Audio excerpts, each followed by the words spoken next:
जय हिंद दोस्तों, स्वागत है आप सबका एक बार फिर से आपके अपने यूट्यूब चैनल नॉलेज ग्रंथ में। दोस्तों यूनिट 7 साइंस एंड टेक्नोलॉजी में हम अभी पॉल्यूशन पढ़ रहे थे और ये पॉल्यूशन का लास्ट पार्ट है। इसको हमने 3 पार्ट में लगभग कवर किया है। तो आज हम पढ़ेंगे कुछ गवर्नमेंट इंस्टीट्यूट गवर्नमेंट की जो पॉलिसी है जिससे पॉल्यूशन को इंडिया में कंट्रोल किया जा रहा है। तो ये part 39 total science and technology का है। अगर इससे पहले आपने हमारे चैनल को सब्सक्राइब नहीं किया है तो जाकर उसे सब्सक्राइब कर दिए, जिससे आगे आने वाले सारे वीडियो की इन्फॉर्मेशन आपको मिलती रहे। और इसके अलावा पुराने वीडियो जाकर जरूर देखिए, आपके लिए काफ़ी हेल्पफुल होने वाला है, क्योंकि unit 7 science and technology MPPSC का एक सोल कहा जा सकता है, आत्मा कही जा सकती है, क्योंकि इसमें क्या पढ़ना है क्या छोड़ना है ये थोड़ा सा डिसाइड करना टफ हो जाता है। और अभी जो क्वेश्चंस पूछे जा रहे हैं आपके सभी एग्जाम में, जितने भी कॉम्पिटिटिव एग्जाम हैं, उसमें ऐसे ही जो प्रैक्टिकल क्वेश्चन है, जैसे इन्वायरमेंट से रिलेटेड, साइंस एंड टेक्नोलॉजी से रिलेटेड, आपका रिसर्च सेंटर से रिलेटेड, यही सब क्वेश्चन पूछे जा रहे हैं। तो आशा कर रहा हूँ आपने हमारे चैनल को सब्सक्राइब कर दिया होगा दोस्तों। तो चलिए शुरू करते हैं। सबसे पहले हम थोड़ी सी फ्लाई एश के बारे में बात कर लेंगे, क्योंकि फ्लाई एश के बारे में पहले भी हमने बात की, बट इससे अगर क्वेश्चन कुछ आ गया कि फ्लाई एश का कंपोजिशन क्या होता है तो हमें पता होना चाहिए। तो अगर हम फ्लाई एश की सिंपल बात करें तो ये एक फाइन पाउडर जैसा होता है, ठीक है। That is pulveriser calling electrical power generating, जो इलेक्ट्रिकल पावर जनरेट जहाँ से इलेक्ट्रिक प्रोड्यूस होती है, ठीक है। तो वहाँ पे जो आपका रेसिड्यू बच जाता है, रेसिड्यू का मतलब आपने समझा कि जो चीज़ें आपकी कोई चीज़ जनरेट करने के बाद बच जाती है उसको हम लोग क्या कह देते हैं, उसी को हम लोग कह देते हैं फ्लाई एश। तो सिंपल आप समझिए कि जहाँ पे भी, ठीक है, ये एक्चुअली जहाँ पे भी इलेक्ट्रिसिटी प्रोड्यूस हो रही है, ठीक है, कहे से करीब इंडिया में 65 to 70% इलेक्ट्रिसिटी जो है कोल से प्रोड्यूस होती है, ठीक है।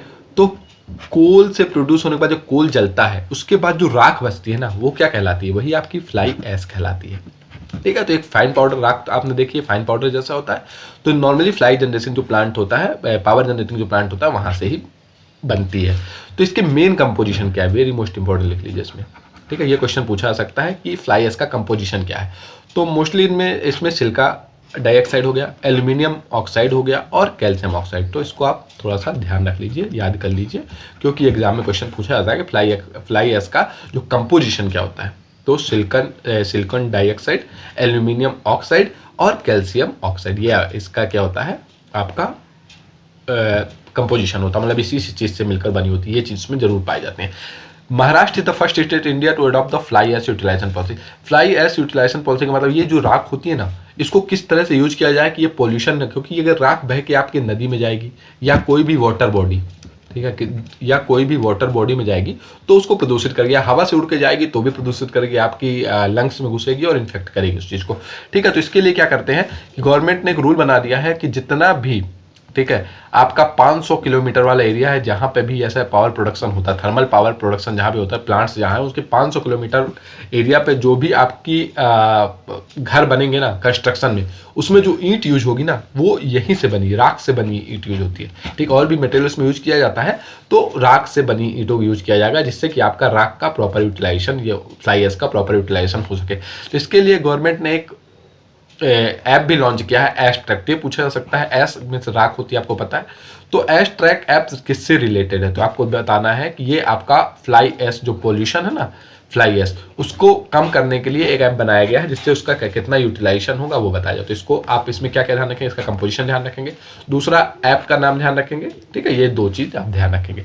इसके बाद बात करने थोड़ा सा हमने पढ़ी थी फॉग, स्मॉग, बहुत कुछ वर्ड्स आ जाते हैं जो आप लोगों को खुद कंफ्यूज करते हैं, क्योंकि एक दूसरे से मिलते जुलते होते हैं और हमें लगता है हमने पढ़ा नहीं है।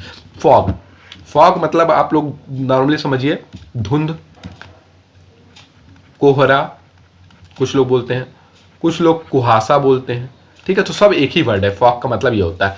तो fog is a cloud of smoke particle, water droplet और mixture of this component suspended in the air. तो नॉर्मली क्या है कि जो स्मोक्स पार्टिकल्स हैं, ठीक है, धुएं के जो पार्टिकल्स हैं, या पानी जो होता है आपका संघनन की वजह से, ठंड की वजह से जम जाता है, और या तो इन दोनों से मिलकर भी बन सकता है, ठीक है। तो अगर तो बहुत सिर्फ पानी अगर जमता है तो ऐसा मतलब थोड़ा बहुत हमको दिखाई देता है, लेकिन अगर स्मोक के साथ पानी अगर संघनन होता है, उनका वाटर ड्रॉपलेट जम जाती है, तो हमें बिल्कुल भी दिखाई नहीं देता। ठंड के टाइम पे आप देखेंगे बहुत ज़्यादा कुहासा पड़ता है, और मोस्टली आप देखेंगे जहाँ पे शहर होता है ना, जहाँ पे इंडस्ट्रीज होती हैं वहाँ पे ज़्यादा कुहासा पड़ता है। किस वजह से? क्योंकि वहाँ पे स्मोक होता है। तो स्मोक और वाटर ड्रॉपलेट मिलकर आपको ऐसा बना देते हैं कि बहुत ज़्यादा धुंधला टाइप दिखना, सामने दिखता नहीं है, बहुत सारे एक्सीडेंट भी होते हैं। तो fog usually appears over a region of high pressure where humidity is greater than 75%। ठीक है, तो जहाँ पे ह्यूमिडिटी 75%, ह्यूमिडिटी का मतलब होता है कि आपका पानी की जो बूंदे हैं, ठीक है, पानी की जो बूंदे हैं उनका प्रेजेंस इसमें हवा में, ठीक है, हवा में कितने परसेंट पानी की प्रेजेंस है एक पर्टिकुलर एरिया में, वो आपका ह्यूमिडिटी कहलाता है। तो आपका जो सी लेवल से लगे हुए एरिया है, ठीक है, या थोड़ा जहाँ पे हाइट पे, जहाँ पे वाटर मॉलिक्यूल्स ज़्यादा रहता है, तो वहाँ पे ज़्यादा फॉग पाया जाता है। दूसरा वर्ड आता है स्मॉग। ठीक है, तो स्मॉग जो वर्ड बना है स्मोक और फॉग से मिलकर बना है। ठीक है, ये आपका क्या है, एक टाइप का एयर पोल्यूशन जैसा काम करता है। फॉग तो चलिए नेचुरल प्रोसेस है, ठंड पड़ेगी, पानी जम जा रहा है, बट अगर स्मोक तो मोस्टली जो होता है, देखिए दोनों चीजें, पोल्यूशन दो टाइप का, एक तो आपका नेचर द्वारा जनरेट होता है, एक मैन मेड होता है। ठीक है, तो मैन मेड जो होता है उसमें आपका जो फैक्ट्री से निकलने वाला धुआं है, या और भी जो चीजें हम लोग जलाते हैं, ठीक है, वाइल्ड फायर हम लोग करते हैं, जंगल जलाते हैं वहां की चीजों को हटाने के लिए, स्लैश एंड बर्न करके खेती करते हैं, तो उनका जो स्मोक होता है ना, ये आपका, आप लोग न्यूज में सुनते होंगे कि पंजाब में जब ये सब खेती हो जाती है पंजाब में, तो जब काटते हैं तो उस खेत को जला देते हैं, जिसकी वजह से दिल्ली में बहुत ज़्यादा पोल्यूशन, तो एक टाइप का स्मोक होता है। ठीक है, तो स्मोक एक एयर पोल्यूशन है। Smoke is harmful mixture of fog, किस चीज़ से? फॉग नॉर्मली आपका वाटर ड्रॉपलेट जो होता है, डस्ट धूल के कण, और air pollutant such as inter VOC। ठीक है, VOC के बारे में हमने पहले वीडियो में पढ़ा है, वोलाटाइल ऑर्गेनिक कंपाउंड जो होता है। ठीक है, तो ये हमने पढ़ा है, तो इससे मिलकर स्मोक बनता है। तो ध्यान रखिएगा, स्मोक का भी आपसे कंपोजिशन पूछ सकता है। और उसके बाद इम्पैक्ट की बात करें तो आपको खुजली होगी, मतलब बॉडी में इचिंग होने लगेगा, आंख जलेगी आपकी, ठीक है, लंग इन्फेक्शन, क्योंकि वही सांस ले रहे हैं आप, अंदर जा रहा है, कार्डियक अरेस्ट या सांस लेने वाली बीमारी जैसी प्रॉब्लम हो सकती है। ठीक है, तो इसमें दो टाइप्स होते हैं, एक सल्फ्यूरस स्मॉग होता है, एक फोटोकेमिकल स्मॉग होता है। ठीक है, इसके बारे में भी हमने पढ़ लिया है। क्लासिकल को हम लोग सल्फ्यूरस बोलते हैं, और नॉर्मल दूसरा जो होता है फोटोकेमिकल ज़्यादा खतरनाक होता है। तो अगर आपने पुराना वीडियो नहीं देखा, जाके देखिए, क्योंकि इस वीडियो में हम जो उसमें बचा रह गया है मिसलेनियस जो क्वेश्चन पूछा तो वो कवर कर रहे हैं, और गवर्नमेंट को कुछ पॉलिसीज हैं इसको कार्व आउट करने के लिए, वो हम कर रहे हैं। ठीक है, इसके बाद बात करें सल्फ्यूरस स्मॉग, जिसको लंदन स्मॉग भी बोलते हैं। तो कंफ्यूज मत होइएगा कि लंदन स्मॉग आ गया तो ये आपका MPPSC का पार्ट नहीं है, या इसको तो नहीं पूछना चाहिए, क्योंकि सल्फ्यूरस स्मॉग को ही हम लोग लंदन स्मॉग बोलते हैं। और दिस ऑकर से cool humid, very most important. ठीक है, दो टाइप का स्मॉग होता है, एक होता है ठंड के टाइम पे, होता है गर्मी के टाइम पे। ठीक है, तो ये नॉर्मली ठंड के टाइम पे या कुछ ठंडी जगह पे ही होता है, लंदन स्मॉग जो होता है। It is a mixture of smoke, fog and sulphur dioxide. इसका आपको भी पता है, इसीलिए इसको सल्फ्यूरस बोलते हैं, या क्लासिकल भी बोलते हैं। क्या बोलते हैं? क्लासिक स्मॉग भी इसी को बोलते हैं। ठीक है, या सल्फ्यूरस स्मॉग बोलते हैं। Chemically it is a reducing mixture and so it is also called reducing smog. ठीक है, इसका नाम जरूर ध्यान रखिए दोस्तों, कंफ्यूज मत हो जाएगा। मैं नहीं चाहता आपसे एग्जाम में कोई भी क्वेश्चन छूटे, क्योंकि मेरा जो पर्पज वीडियो बनाने का सिर्फ ये है, क्योंकि मुझे नहीं लगता ज़्यादा लोग वीडियो देखते होंगे, लेकिन जो देखेगा वो मैं बता रहा हूँ, वो एग्जाम में जितने भी क्वेश्चन आएंगे सारे सॉल्व करने में सक्षम हो जाएगा। तो इसको रिड्यूसिंग स्मॉग बोलते हैं। इसको आपका क्या कहते हैं, सल्फरस स्मॉग बोलते हैं। ठीक है, इसको आपका माफ कीजिएगा, इसको आपका सल्फरस स्मॉग भी बोलते हैं, रिड्यूसिंग स्मॉग बोलते हैं। इसको क्लासिक स्मॉग भी बोलते हैं, क्योंकि क्लासिक इसलिए बोलते हैं क्योंकि नॉर्मली ठंड के टाइम पे होता है, ठंड के टाइम पे नॉर्मल फॉग होना नॉर्मल है, तो इसलिए इसको विंटर स्मॉग भी बोलते हैं, क्लासिक स्मॉग भी बोलते हैं, सल्फरस स्मॉग भी बोलते हैं। ठीक है, तो ध्यान रहेगा आपको, इसको रिड्यूसिंग स्मॉग भी बोलते हैं। ठीक है, उसका बात करें कि फोटोकेमिकल स्मॉग, तो photochemical smog produce when sunlight react with nitrogen oxide. देखिए इसमें हमने क्या पढ़ा था, सल्फर डाइऑक्साइड, ये किस चीज से, नाइट्रोजन ऑक्साइड से। ठीक है, तो फोटोकेमिकल स्मॉग जब ये आएगा आपको ध्यान रखना है नाइट्रोजन ऑक्साइड और वोलाटाइल ऑर्गेनिक कंपाउंड जो हम लोगों ने पढ़ा था VOC in the atmosphere which result in formation of bad ozone. ठीक है, बैड ओजोन के बारे में हम आगे बात करेंगे, आपको समझा देंगे। वैसे बता चुके हैं हम कि स्ट्रेटोस्फेयर में जो ओजोन होती है वो गुड ओजोन होती है, जो ट्रोपोस्फेयर में मैन मेड हम लोग की वजह से जो फैलती है पॉल्यूशन की वजह से वो बैड ओजोन होती है। It is visual as a brown haze. ठीक है, कंटेन्स मोर ऑक्सीडाइजिंग एजेंट, इसलिए इसको देखिए, इसका नाम याद ध्यान रखिएगा। पहली बात तो इसको नाइट्रस बोल सकते हैं, क्योंकि नाइट्रोजन की वजह से उसको सल्फरस बोल सकते हैं, इसको नाइट्रस बोल सकते हैं। दूसरा, इसको समर स्मॉग बोलते हैं। क्या बोलते हैं, समर, क्योंकि गर्मी के टाइम पे भी हो सकती है। और लॉस एंजलस या एलए स्मॉग भी बोल सकते हैं, ठीक है, लॉस एंजलस या एलए स्मॉग भी इसको बोलते हैं। तो इसका नाम आप थोड़ा ध्यान रखिए, कंफ्यूज मत होइएगा, ठीक है, एग्जाम में किसी भी नाम से इसको पूछा जा सकता है। चलिए इसके बाद बात करें ब्लैक कार्बन की। नाम से पता चल रहा है कारा, ब्लैक मीन्स काला और कार्बन मीन्स आपको पता है, ठीक है, कोयला टाइप। तो it is A component of fine particular matter form through the incomplete combustion of fossil fuel biofuel. तो अगर पूरी चीज जलती नहीं है तो जो चीजें बच जाती है, ठीक है, अगर कोई चीज हम जलाएं, बायोफ्यूल को जलाएं, कुछ भी जलाएं और वो चीज पूरी जले ना, तो जो बच जाता है उसी को हम लोग क्या बोलते हैं, ब्लैक कार्बन बोलते हैं। It is short life pollutant with life time only days to week, बहुत ज्यादा दिन तक नहीं रहता ये, ठीक है, हफ्ते से महीने तक रह सकता है, मतलब 1-2 दिन से वीक तक रह सकता है। It is one of the main type of particle in suit, इसमें नॉर्मली पूछेगा नहीं आपसे। फिर बात करें पीएम, अब हमेशा आ जाता है, ठीक है, पार्टिकुलेटेड मैटर की बात कर लेते हैं। तो PM is a mixture of solid particle liquid droplets found in the air, ठीक है। तो पीएम पार्टिकल्स का मतलब हुआ सॉलिड और आपका लिक्विड जो आपका हवा में पाया जाता है। तो PM10 की अगर बात करें तो on inhaled particle size 10 micrometre और लेस इन डायमीटर। नाम से पता चला PM10 तो मतलब 10 माइक्रोमीटर या इससे कम, और PM2.1 उससे भी कम, fine inhaled particle size 2.5 micrometre और less in diameter. These are more harmful, क्योंकि 2.5 जो आपको पता भी नहीं चलेगा, 2.5 ये 10 माइक्रोन तो चलिए आपके जो नोज में हेयर्स होते हैं उससे थोड़ा सा फिल्टर हो जाएगा, बट 2.5 बहुत ज्यादा माइन्यूट होता है, ठीक है। तो ये आपका सबसे पहली बात कि लंग्स का जो टिनी पोर्स, लंग्स में जो आपके पोर्स छोटे छोटे छिद्र होते हैं उनको ब्लॉक कर देगा, ठीक है। तो सबसे ज्यादा खतरनाक कौन सा होता है, क्वेश्चन पूछा जा चुका है, तो 2.5 ज्यादा खतरनाक होता है PM10 से, ध्यान रहेगा आपको। चलिए अब आगे बढ़ जाते हैं, थोड़ा सा अपना रूल जान लेते हैं, अपना हमें हमारा कौन सा एक्ट है जो पोल्यूशन को रोकता है। तो ध्यान रखिएगा, क्वेश्चन पूछा जा सकता है।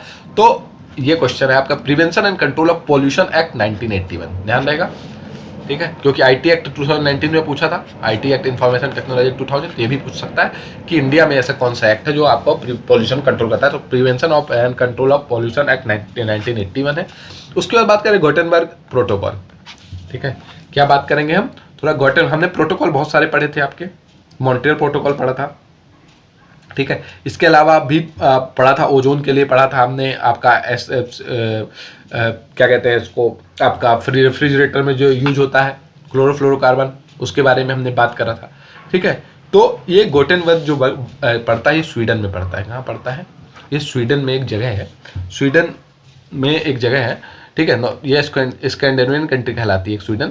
तो वहां पे एक जगह है Gothenburg protocol. It is one of the 8 protocol under UNECE convention, जो आपका एनवायरनमेंट का कन्वेंशन होता है, उसमें टोटल 8 प्रोटोकॉल में से एक प्रोटोकॉल है। और इसमें आपसे पूछा क्या जा सकता है, ये आपसे पूछा जा सकता है कि इसका पर्पज क्या था। तो इसका एक पर्पज था कि आपका एसिडिफिकेशन, हमने पढ़ा है समुद्र का पानी जो होता है वो एसिड जैसा हो जाता है, ठीक है। तो एसिडिफिकेशन, यूट्रोफिकेशन और ग्राउंड लेवल ओजोन तीनों के लिए है। तो very most important, all of the above इसका मार्क आएंगे, ठीक है। किस लिए है, सबसे पहली बात एसिडिफिकेशन। एसिडिफिकेशन किसकी वजह से होता है, मतलब क्या केमिकल होता है जिसकी वजह से एसिडिफिकेशन होता है, आप बताइएगा। पिछले वीडियो में हमने ध्यान से पढ़ा है इसको।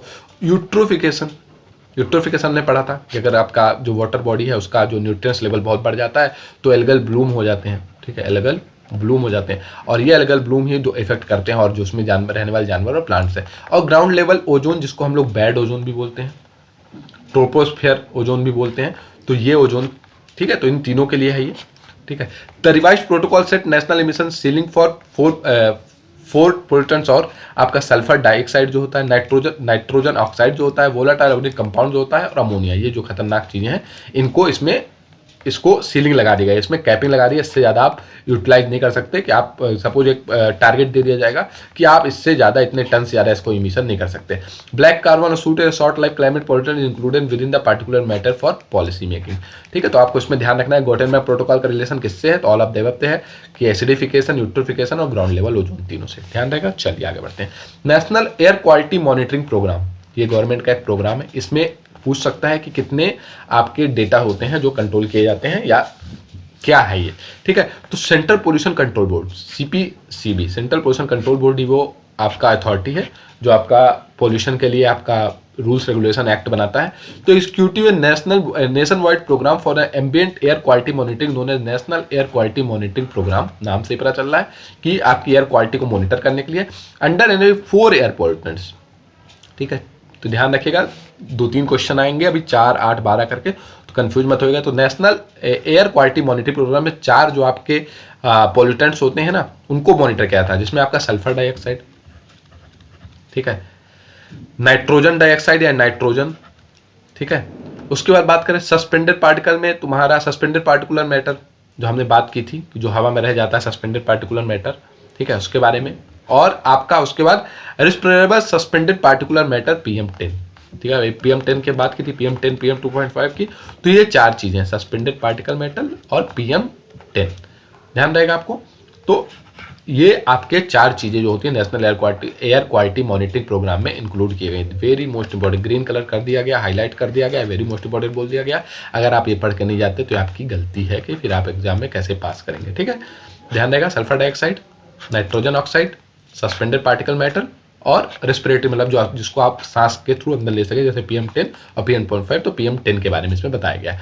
उसके बाद बात करें national ambient air quality standard, देखिए दोनों में थोड़ा ही डिफरेंस है। National air quality monitoring programme है, national ambient air quality standards क्या सेट किया गया है, ठीक है। तो इसमें देखिए 12 पोल्यूटेंट्स इंक्लूड किए गए हैं। इसमें हमने कितने पॉल्यूटेंट्स, कितने प्रदूषक इंक्लूड किए थे, 4, और इसमें हमने किए हैं 12। ये करीब 1982 में आया था, जिसमें पहले आपका 6 ही आपके पॉल्यूटेंट्स है, जिसमें आपका क्या आता था, लेड आता था, कार्बन मोनोऑक्साइड आता था, ओजोन आता था, नाइट्रोजन ऑक्साइड आता था, ठीक है, सल्फर डाइऑक्साइड और पार्टिकुलेट मैटर आता था। लेकिन इसको 2009 में रिवाइज कर दिया गया। अभी इसमें तो आपसे पूछेगा कितने, अभी कितने हैं, तो 12 आप ध्यान रखिएगा।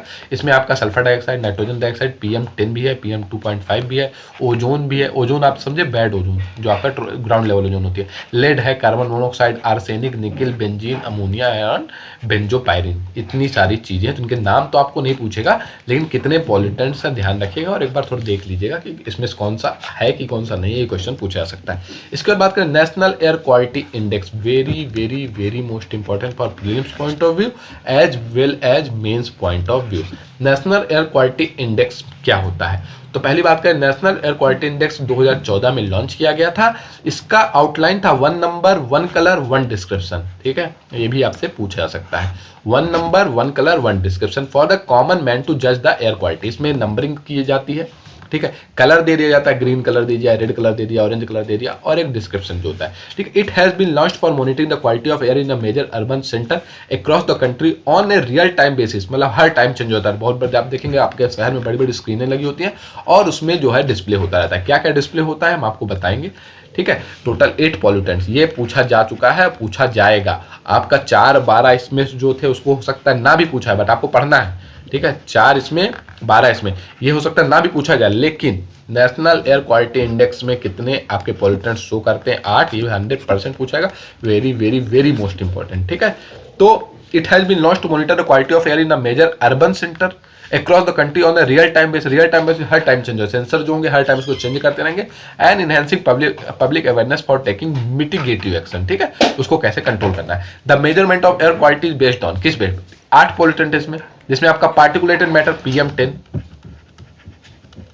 ठीक है, PM2.5, ठीक है, nitrogen dioxide, sulphur dioxide, carbon monoxide, ozone, ये बैड ओजोन है, अमोनिया एंड लेड, ठीक है। इनका नाम आपको याद करना है, इसको आपको रट जाना है बिल्कुल, ठीक है, इसको आपको क्या करना है, रट जाना है। PM10, PM2.5, nitrogen dioxide, sulphur dioxide, carbon monoxide, ozone, ammonia और लेड, इसको आपको रट जाना है, ठीक है। इसकी कैटेगरी के दो क्वेश्चन है, कितने पॉल्यूटेंट, कितने प्रदूषक हैं, पहली बात तो, ठीक है। इसकी कैटेगरी कितनी है, तो टोटल इसकी कैटेगरी 6 है, ठीक है। 6 कैटेगरी है, 8 पॉल्यूटेंट है, दोनों चीज आपको ध्यान रखना, 6 कैटेगरी और 6 कैटेगरी में क्या है, गुड है, सेटिस्फैक्ट्री है, मॉडरेट है, पॉल्यूटेड है, पुअर है, वेरी पुअर है, सेवियर है। इनका नंबर बढ़ता जाता है, करीब 0 से 400 के आसपास होता है, अलग अलग रेंज है, वो आपको ध्यान नहीं रखनी है। लेकिन इसकी 6 कैटेगरी है, गुड है, सेटिस्फैक्ट्री है, मॉडरेटरी, पॉल्यूटेड है, पुअर है, वेरी पुअर है और सीवियर है, ठीक है। It has been developed by CPCB in the consultation with IIT Kanpur, ठीक है। तो जितने इंपॉर्टेंट क्वेश्चन उनको ग्रीन कलर में कर दिया जाता है, तो उसको थोड़ा सा आप ज्यादा से ध्यान से पढ़ेंगे, ठीक है। चलिए उसके बाद बात करें भारत स्टेज नॉर्म्स की, ठीक है। बोलते हैं आजकल ना कि ये गाड़ी BS6 है, ये गाड़ी BS4 है, BS4 बैन हो गई अब, तो अभी इंडिया में BS6 चल रही है। तो BS नॉर्म्स का मतलब क्या होता है, BS का फुल फॉर्म होता है भारत स्टेज। तो Bharat stage emission standard have been instituted by central pollution control board, आपको पता यही है, institute within the ministry of environment, forest and climate change, ये इसके अंदर ही आता है, ठीक है। These are the standard set up by the Indian government which specify the amount of air pollutant from the internal combustion engine including those. तो Bharat stage Bharat stage norms क्या होता है कि आप एक गाड़ी से इससे ज़्यादा पॉल्यूशन नहीं कर सकते, ठीक है। पॉल्यूशन चेक होता है, पॉल्यूशन चेक में आपका कार्बन मेजर किया जाता है, कितना आपका पॉल्यूशन कर रही है गाड़ी, तो उसके लिए एक स्टैंडर्ड सेट किया। अगर उससे ज़्यादा है तो आपका क्या होगा, आपका रजिस्ट्रेशन गाड़ी का कैंसिल हो जाएगा। अगर मैन्युफैक्चर ऐसा बनाता है कि भारत उसमें पॉल्यूशन ज़्यादा होता है तो उसको उस पर बैन लगा दिया जाएगा, उसका हो सकता है लाइसेंस भी मैन्युफैक्चरिंग का कैंसिल कर दिया जाए, ठीक है। तो ये क्या है, पूछ लिया जाए भारत स्टेज नॉर्म्स क्या है, तो ये एक स्टैंडर्ड है, ठीक है। किसका, पॉल्यूशन का। कौन सा पॉल्यूशन, जो व्हीकल द्वारा, जब व्हीकल स्टार्ट होती है या व्हीकल चलती है तो उसके इंजन से जो पॉल्यूशन होता है, आपका साइलेंसर से या इंजन से जो पॉल्यूशन होता है, उसको कंट्रोल करने के लिए भारत स्टेज नॉर्म्स लाया गया था, ठीक है। ये किस बेस पे लाया गया था, ये यूरोपियन, किस बेस पे है, कहां से लिया गया है, यूरोपियन, ठीक है। तो vehicle emission norms were introduced in India 1991 for the petrol and 1992 for the diesel vehicle. ये पूछेगा सिंस 2000 कब से इंडिया में यूज हो रहा है, तो करीब 2000 से euro norms are followed in India under the name Bharat stage emission standard for 4 wheeled vehicle, ठीक है। अब तो 2 व्हील, पहले आपका किस में यूज होता है, 4 व्हील में, अब तो 2 व्हील्स में भी आ गया। Bharat stage 3 norm have been enforced across India, ये नहीं पूछेगा। Recently the central government has mandated that vehicle makers must manufacture, sale and register only BS6 vehicle from April 2020 by passing the BS5 norms all together, ठीक है। तो अभी India में BS6 चल रहा है, किसके बेस पे बनाया गया है, यूरो नॉर्म्स के बेस पे, यूरोपियन की नॉर्म के बेस पे 2000 से स्टार्ट किया गया है। इसमें टोटल मतलब आपका किस लिए यूज होता है कि इंजन से जो आपका पॉल्यूशन होता है उसको कंट्रोल करने के लिए, ध्यान देगा। चलिए अब थोड़ा बात कर ले डिफरेंस बिटवीन BS4 और BS6 नॉर्म्स की, ठीक है। तो अगर हम बात करें BS4 और BS6 नॉर्म्स की, क्या डिफरेंस था दोनों में, ठीक है। तो इतना पूछेगा नहीं, लेकिन आपको थोड़ा सा पता होना चाहिए। तो BS6 emission norms are aimed at reducing the pollution in the country by cutting down the tell pipe emission. Tell pipe emission जो आप लोग साइलेंसर जिसको कहते हैं गाड़ी में होता है ना, तो उसका जो एमिशन उसको कंट्रोल करने के लिए of all new vehicle sold in country the new standard also put an into sales and register. BS4 नहीं बेच सकते, अब BS6 भी लगे। पार्टिकुलेटेड मैटर जो हमने PM10 और PM 2.5 की बात की थी, बहुत ज्यादा खतरनाक 2.5 होता है आपके लंग्स के लिए। तो BS6 norm intended to bring down the emission of particle, PM को कम करना, ठीक है, नाइट्रोजन ऑक्साइड को कम करना, ठीक है, सल्फर को कम करना। तो ये मतलब पॉल्यूशन कम करने के लिए, तो इतने टाइप के पॉल्यूशन कम करने का है। इसके बाद बात कर air quality early warning system, ठीक है। ये नाम से पता चल रहा है एयर क्वालिटी का लेवल जो है जब डिटेरियोरेट होगा, खराब होगा, तो हमें वार्निंग मिलेगी। तो किसका इनिशिएटिव, कॉमन सेंस है लेकिन थोड़ा कंफ्यूजन है, ठीक है, कि आपका फॉरेस्ट एनवायरनमेंट नहीं है, ministry of earth science and environment का है, ठीक है। Very very very most important, ठीक है। किस मिनिस्ट्री के अंदर आता है, क्योंकि बहुत ही सिंपल क्वेश्चन होता है, हम लोग गलत करके चले जाते हैं। Air quality early warning system, ठीक है, ध्यान रखिएगा, ministry of earth science and environment के अंदर आता है, फॉरेस्ट एंड साइंस एनवायरनमेंट के अंदर नहीं आता है। ऑब्जेक्टिव क्या है, to predict extreme air pollution event over the Delhi region, Delhi region के ऊपर, and give alert to take step as the graded response action plan, ठीक है। किसके लिए है ये है आपका दिल्ली के लिए, ठीक है, दिल्ली के लिए लाया गया था, क्योंकि दिल्ली में सबसे ज्यादा पॉल्यूशन हो जाता है।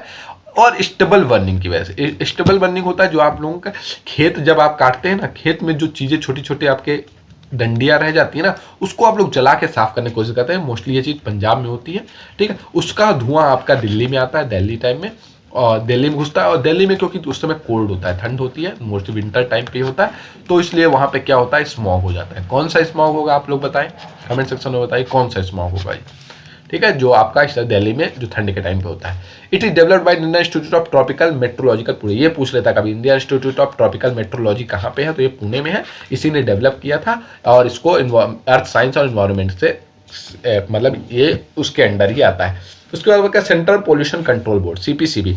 तो CPCB जो स्टैचुरी ऑर्गेनाइजेशन, ठीक है, स्टैचुरी मतलब इसको आपका कॉन्स्टिट्यूशन नहीं दिया गया था, इसको एक्ट के द्वारा लाया गया है। Established under the water prevention and control of pollution act 1974। Very very very most important, ठीक है। किस एक्ट के अंदर, 1981 में लगा के चलेगा, एयर पोल्यूशन के अंदर। ये आपका आता है national water prevention and control of pollution act 1974 के अंदर। It is also interested with the power and function under the air prevention and control of the pollution act. It works under the ministry of environment, forest and climate change, ठीक है। ये इसके अंदर में काम करता है। चलिए आगे बढ़े थोड़ा सा।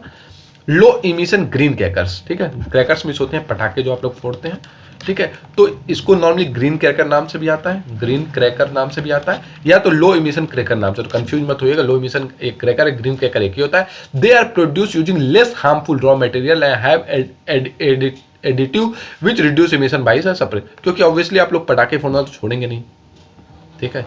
आप लोगों को पोल्यूशन का कुछ पड़ा नहीं है, तो आप लोग तो पटाखे फोड़ना छोड़ेंगे नहीं। तो हम जो आपके मैन्युफैक्चर गवर्नमेंट ऐसा इनिशिएटिव ले रही है कि उसमें ऐसी चीज डाली जाए जिससे क्या हो, पोल्यूशन कम हो। तो ये आपका CSIR नीर जो होता है नागपुर बेस्ड, ठीक है, Nagpur based national environment engineering research institute, जिसको नीरी कहते हैं, और आपका CSIR, ठीक है, council of scientific industrial research, और आपका नीरी से डेवलप बनाया गया है किसके, तो ये पूछा जा सकता है, इसलिए इसको ग्रीन में किया गया है। Name of this crackers are safe water releaser और सेफ मिनिमल एल्यूमिनियम और सेफ थर्माइट क्रैकर, ठीक है, किसी भी नाम से आ सकता है। तो ध्यान रखिएगा कि आपसे पूछ सकता है ग्रीन क्रैकर को और क्या कहते हैं, ग्रीन क्रैकर को सेफ वाटर रिलीजर SWAS कहते हैं, ठीक है, या सेफ मिनिमल एल्यूमिनियम सफल भी कह सकते हैं, ठीक है, और सेफ थर्माइट क्रैकर या स्टार भी कह सकते हैं। Very very very most important. Fire crackers are regulated by PESO, ठीक है, कौन रेगुलेट करता है फायर क्रैकर, पटाखों कौन रेगुलेट करता है, तो एनवायरमेंट मिनिस्ट्री नहीं करती है इसको petroleum and explosive safe organisation, जो आपका ministry of commerce and industry के अंदर आता है, ठीक है, वो रेगुलेट करता है। ध्यान रखिएगा, कंफ्यूज मत होइएगा कि पटाखे पॉल्यूशन बढ़ाते हैं तो पटाखे इसके अंदर आएंगे, पटाखे कभी इसके अंदर नहीं आते, पटाखे आते पेट्रोलियम एक्सप्लोजिव सेफ्टी ऑर्गेनाइजेशन, ठीक है, जो आपका department of promotion of industry और इंटरनल ट्रेड, जो आपका ministry of commerce and industry, जिसमें ministry of commerce and industry आपको ध्यान रखना है, उसके अंदर आता है, ठीक है। इसके नाम अल्टरनेट नाम इसको जरूर ध्यान रखिएगा। इसके अलावा किसने डेवलप किया है ये ध्यान रख लीजिएगा, ठीक है। इसके बाद बात करें कि कुछ आजकल चल रहा है, ठीक है, जो आपका पूछा जा सकता है, जैसे ऑक्सीजन पार्लर, जैसे कि हमारी जो सिस्टर्स होती हैं या मदर्स होती हैं जो होती हैं, वो पार्लर जाती हैं, ठीक है, ब्यूटी पार्लर, ठीक है। तो एक्चुअली देखिए, ब्यूटी पार्लर कोई ऐसा पार्लर नहीं होता जो आपको खूबसूरत बना देगा। पहली बात तो आप इस कंफ्यूजन में कभी मत रहिए, ठीक है।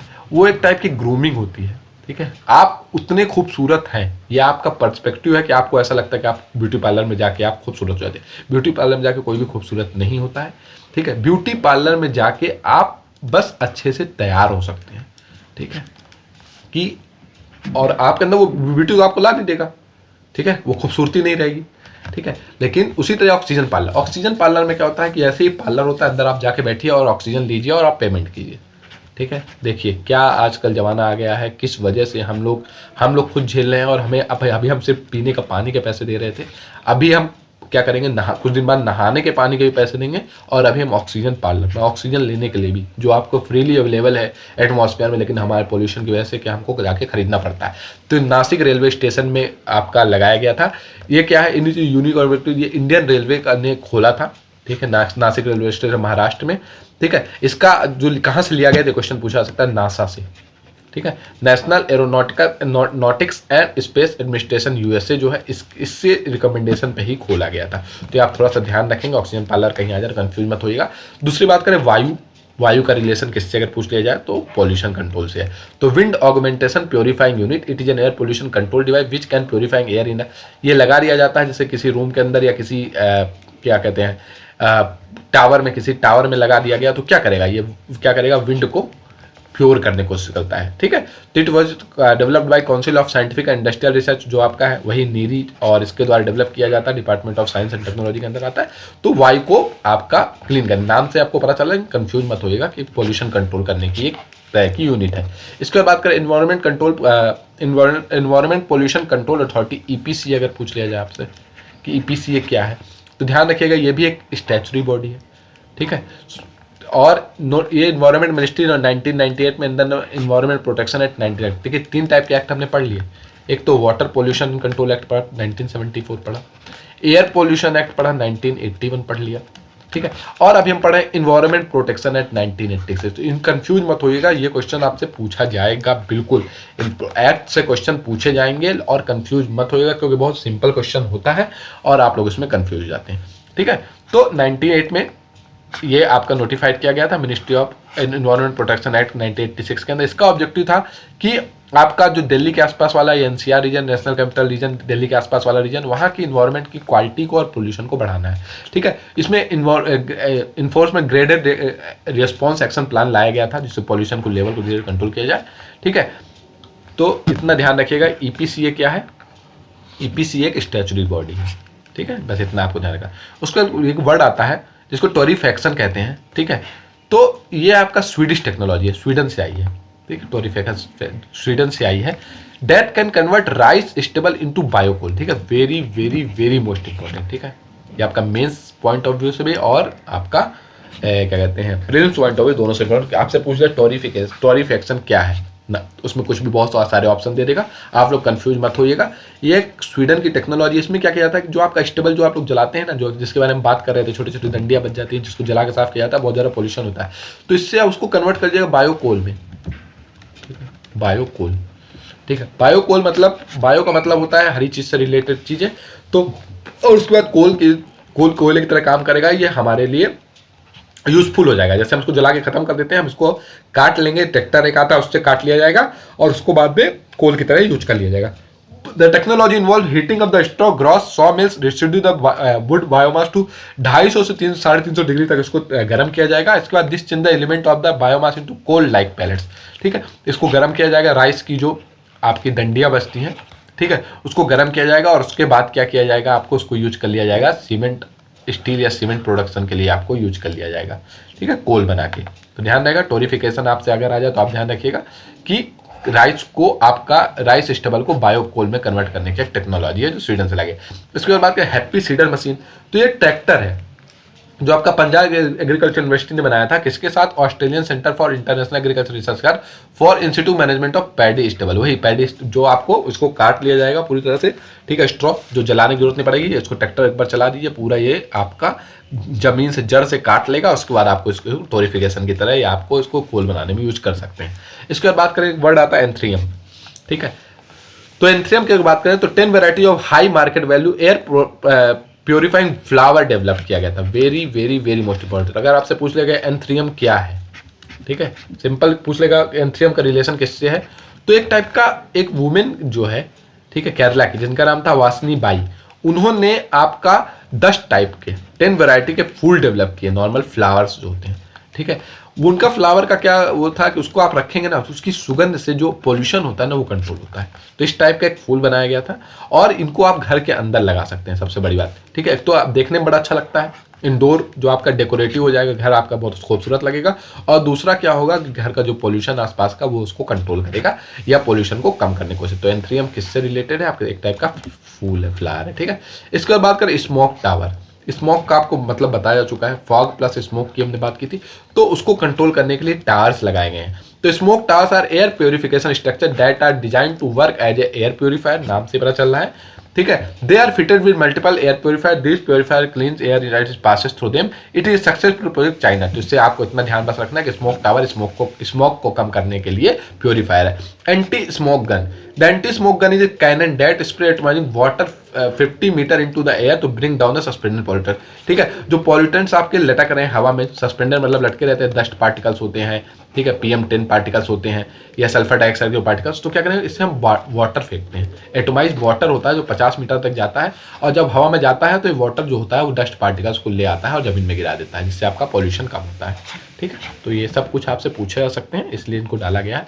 इसके बाद बात करें वाटर एंड नेचुरल इनिशिएटिव वानी, वानी का रिलेशन किससे है, तो वानी का रिलेशन है आपका जो करीब 12 रिवर बेसिन है ना आपका, करीब 30 कंट्री वर्ल्ड वाइड में, ठीक है।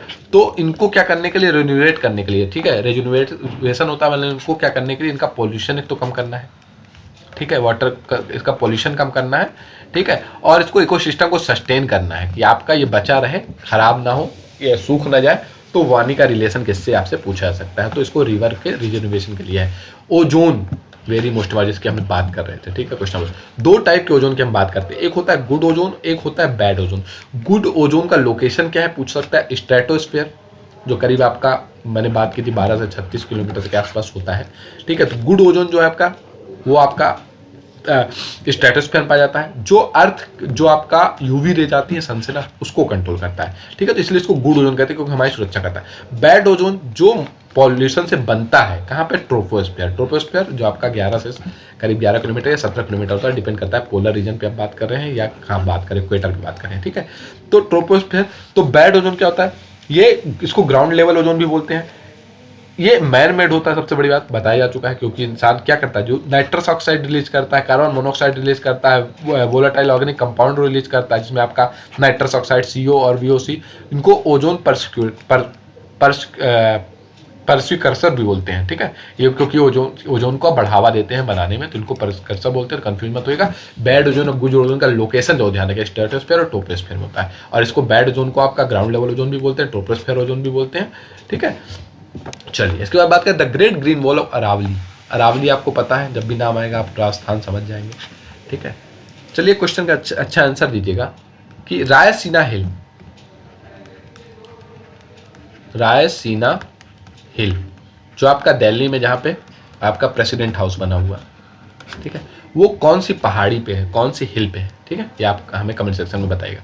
The great green wall of Aravalli तो करीब 1400 किलोमीटर लंबी और 5 किलोमीटर चौड़ी ग्रीन बेल्ट, मतलब आपका पेड़ों से बनी हुई। ठीक है, पेड़ बहुत सारी था, पेड़ 1400 किलोमीटर लंबे पेड़ लगाए गए हैं और 500 किलोमीटर चौड़े पेड़ लगाए गए। कहाँ से? गुजरात से दिल्ली हरियाणा बॉर्डर तक, गुजरात से। ठीक है, इंडिया का मैप हम जब देखते हैं, ठीक है, तो आपका, माफ कीजिएगा बहुत अच्छा नहीं बना पाता हूँ। ठीक है, ये वाला जो एरिया है, ठीक है, गुजरात से लेकर दिल्ली तक ये वाला जो एरिया है, यहाँ पे 1400 किलोमीटर लंबे और 500 किलोमीटर दूरी पे चौड़े पेड़ लगाए गए हैं। ठीक है, ये आपका COP14 कॉन्फ्रेंस ऑफ पार्टी जो आपकी 2019 में हुई थी, उसका आइडिया था। इनका मतलब था आपका कि पहली बात तो लैंड डिग्रेडेशन ना हो, क्योंकि आपका पेड़ जो होता है मिट्टी को बांध के रखते हैं। ठीक है, दूसरा बात है कि जो आपका थार डेजर्ट से जो हवा, देखिए थार डेजर्ट आपका पूरा वेस्टर्न में पड़ता है इंडिया का, अगर मैप देखेंगे तो इधर वाला जो एरिया है, ठीक है, राजस्थान वाला, ठीक है, इधर थार डेजर्ट पड़ता है, तो यहाँ से जो आपकी डस्ट आती है ना, उसको रोकने की कोशिश करेगा। तो it barrier for dust coming from the desert in the western Indian Pakistan, जो आपका एक तो डस्ट को रोकने की कोशिश करेगा, ऊपर लैंड डिग्रेडेशन, ठीक है, मिट्टी को बांध के रखेगा, जिससे आपका मिट्टी बहेगी नहीं, मृदा अपरदन नहीं होगा। ठीक है, उसके बाद वाटर प्रिवेंशन कंट्रोल एक्ट 1974, आपको ध्यान कौन से मिनिस्ट्री के अंडर आता है और कौन से ईयर में ये आपका सेटअप हुआ था, ये ध्यान रखना है। नमामि गंगे प्रोग्राम, आपको नाम से ही पता चल रहा है, गंगा को बचाने के लिए, गंगा के पोल्यूशन को कम करने के लिए। ठीक है, डीनाइट्रिफिकेशन, ठीक है, एक वर्ड कभी कभी आ जाएगा, किस लिए है? वाटर पॉल्यूशन को कंट्रोल करने के लिए।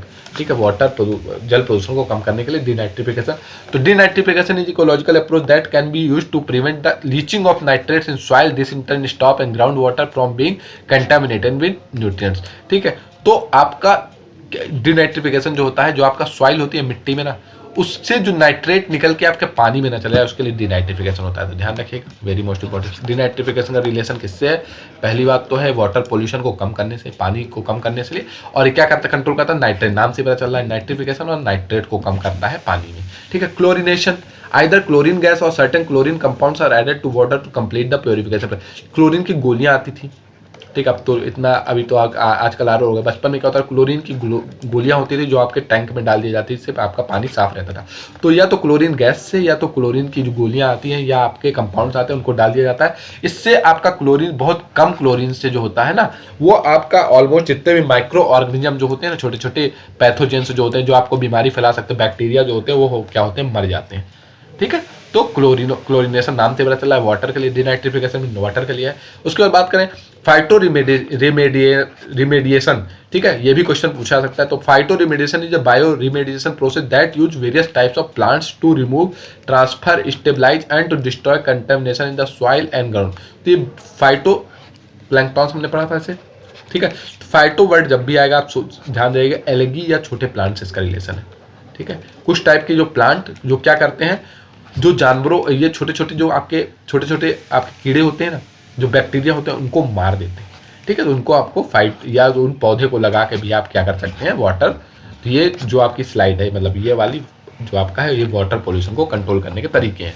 ठीक है, उसके बाद बात करें कुछ वर्ड, ट्यूबिफिक्स वॉर्म और स्लज वॉर्म्स, अगर ये कभी क्वेश्चन आ जाए, ठीक है, तो वैसे नॉर्मली पूछेगा नहीं, तो इतना ध्यान रखना है कि आपका पॉल्यूटेंट वाटर में को इंडिकेट करने के लिए, ठीक है, पॉल्यूशन को, कितना पॉल्यूशन है वाटर में, उसको इंडिकेट करने की एक स्केल टाइप है। This poses significant risk of trophic transfer, biomagnification of microplastic of the aquatic food plant, they can survive a healthy polluted area where almost no other species can endure, it is a indicator species for the polluted water. ठीक है, तो अगर ये tubifex worm या sludge worm पाया जाता है water में, ठीक है, तो वाटर आपका दूषित है या प्रदूषित है, तो ये ध्यान रखिएगा।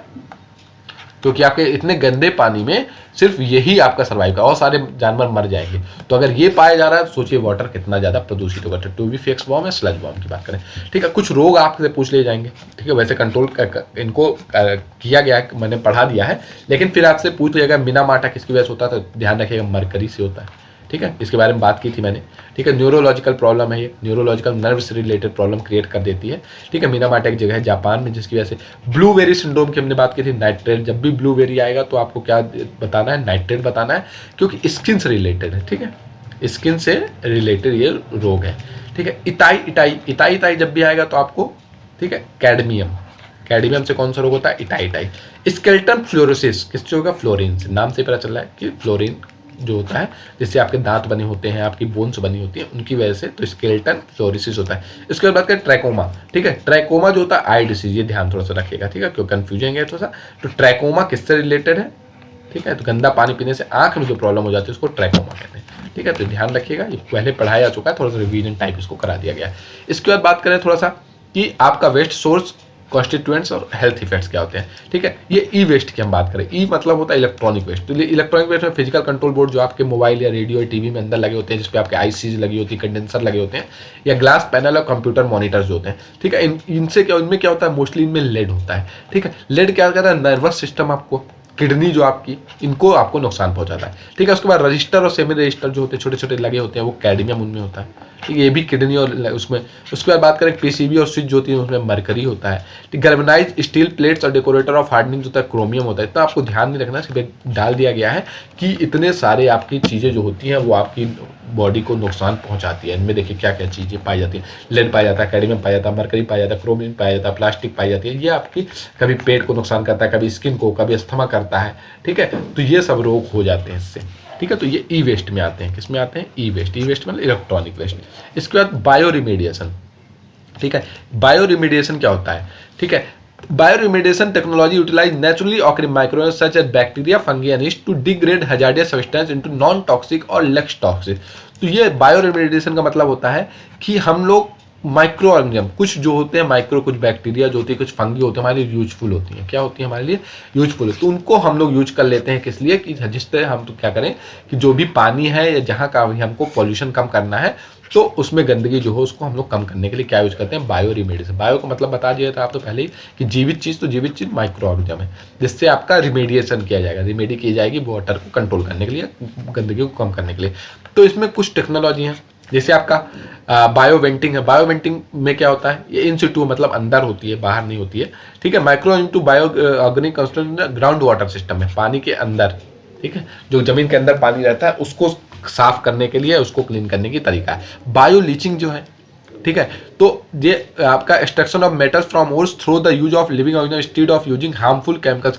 तो क्या करते हैं बायो लीचिंग में, आपका साइनाइड, जैसे कि साइनाइड होता है, या और सारे ओर्स जो मेटल के ओर्स होते हैं वो इनके द्वारा निकाल दिए जाते हैं इन माइक्रो ऑर्गेनिज्म। लैंड फॉर्मिंग, तो ये एक्स सिटू है। एक्स सिटू का मतलब होता है एक एरिया के बाहर, ठीक है। इन सिटू मतलब कहीं किसी चीज के अंदर।